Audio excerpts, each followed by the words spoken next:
তাই না? আমরা সবাই দেশটা বাঁচাতে এখন উদ্বুদ্ধ হই, কারণ এই দেশের মানুষের সবচাইতে জনপ্রিয় দল হচ্ছে বিএনপি। এই বিএনপির দায়িত্ব সবচাইতে বেশি।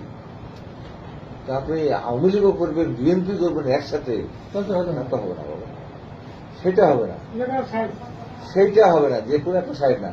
এখন আওয়ামী লীগের পিঠে চামড়া তুলে ফেলেন। ঠিক ঠিক হাসিনার মতো ঝাঁকিয়ে বিদায় করতে হবে। কার কার বগল আওয়ামী লীগ আছে? কার কার বগল আওয়ামী লীগ আছে আপনারা জানেন না? জি সেই আওয়ামী লীগকে সাহিত্য করেন। হতে পারে আমার ভাই, হতে পারে আমার বাবা, হতে পারে আমার চাচা, দুইটি একদম লাল করে দেন। তারপর বিএনপি করে, বিএনপি সাজে আওয়ামী লীগের সাথে আগে ছিল, এখন বিএনপির মধ্যে আছে, বিভ্রান্তি করতে আছে, তাদের কথা কিতাব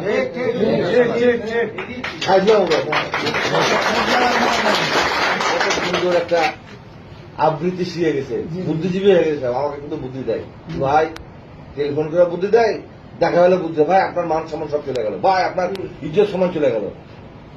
যাদের ইজ্জত দেওয়ার মালিক আল্লাহ।